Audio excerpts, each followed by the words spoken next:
శివాయ గురవే నమః. మాసఫలాల్లో ఆగస్టు నెల ఫలితాలు 12వది మీనరాశి. పూర్వభాద్ర 1వ పాదం, ఉత్తరాభాద్ర 1, 2, 3, 4 పాదములు, రేవతి 1, 2, 3, 4 పాదములు. ఈ ఆగస్టు నెలలో ఈ రాశి వాళ్ళకి ఎలా అవుతుందంటేనండి, శుభాశుభ మిశ్రమ ఫలితాలు. 4 రోజులు బాగుంటుంది, 4 రోజులు మనసుకు బాధ కలిగించే సంఘటనలు జరుగుతుంటాయి. అంటే అప్ అండ్ డౌన్స్గా ఉంటుంది ఈ నెల. సంతోషం కలిగిపోతే పొందిపోవద్దు, ఏదైనా ఇబ్బంది కలిగినప్పుడు కుంగిపోవద్దు. రెండింటిని అదేనండి, ఆ భగవద్గీతలో కూడా అదే చెప్తారు, సుఖ దుఃఖ సమో భూత్వ అంటాడు. ఇవన్నీ అందుకే ఇవన్నీ మనం ఇప్పుడు 67 తరాలు భగవద్గీత చదువుకోవటం కాదండి, మనం ఉద్యోగం చేసేవాడికి భగవద్గీత పిల్లలకి కావాలి. ఇటువంటి ఇబ్బందులు గ్రహరీత్యా జాతకరీత్యా మనకు శుభాశుభ ఫలితాలు వచ్చినప్పుడు ఏం చేయాలి? మనం ధైర్యం వహించాలి. కుంగిపోతే చేసే పని కూడా చేయలేవు ఉద్యోగం నువ్వు. అందుకని ఏం చేయాలన్నమాట, మనం ధైర్యం వహించాలి. రెండింటినీ సమానంగా తీసుకునేటువంటి మానసిక స్థితిని మనం పెంపొందించుకోవాలి. ఇది చాలా అవసరం అండి.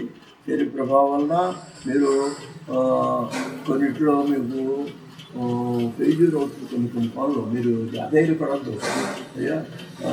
ఆదాయాన్ని మించి ఖర్చు చేయాల్సి వస్తుంది.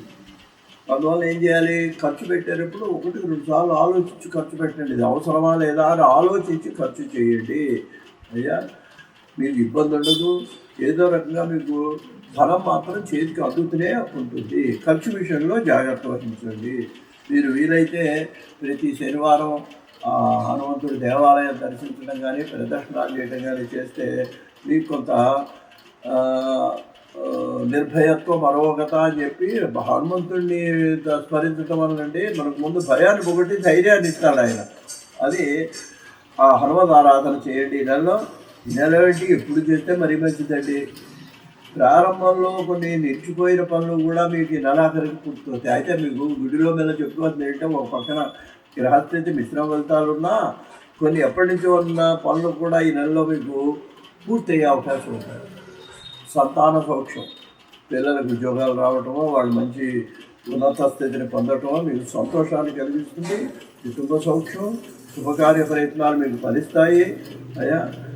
మీకు అధికారుల వల్ల కొంచెం మీరు జాగ్రత్తగా వాళ్ళతో వ్యవహరిస్తే మీకు వేరే జరుగుతుంది, ఇబ్బంది ఏమి ఉండదు మీకు. స్పెక్యులేషన్ మాత్రం మీకు బాగాలేదు. మరి విద్యార్థులు కొంతవరకు బాగానే ఉంది. గృహ నిర్మాణం చేయటం కానీ, లేదా అపార్ట్మెంట్ కొనే అవకాశం కానీ ఈ నెల బ్యాంక్ లోన్లో చేసుకునే అవకాశం మీరు ప్రయత్నం చేస్తే జరిగే అవకాశం కనిపిస్తున్నది. కుటుంబ జీవితం మొత్తం మీద మీకు అప్ అండ్ డౌన్గా ఉన్నప్పటికీ కూడా ఇబ్బంది లేకుండా సాగుతుంది. దైవానుగ్రహం వల్ల మీరు మానసికమైన ధైర్యాన్ని, మనోనిబ్బరాన్ని పొందండి. దేనికి కుంగిపోవద్దు. దానివల్ల మీకు సంతోషదాయకమైనటువంటి జీవితం ఈ నెల మీకు గడుస్తుంది. నెల మధ్యలో మీరు విందులు వినోదాల్లో పాల్గొనే అవకాశం కూడా ఉంది. దానివల్ల మీకు మానసికంగా కొంత మీరు ఆనందాన్ని పొందేటువంటి అవకాశం ఉంది. మొత్తం మీద నెలలో ఈ రాశి వాళ్ళకి ఆరోగ్యం ఒకటి బాగుంటుందండి, అది ఒకటి మంచి విషయము. కాబట్టి మీరు సంతోషంగా ముందుకు వెళ్ళాలి. మీకు అన్ని విధాలా అభివృద్ధి జరగాలని కోరుకుంటూ స్వస్తి.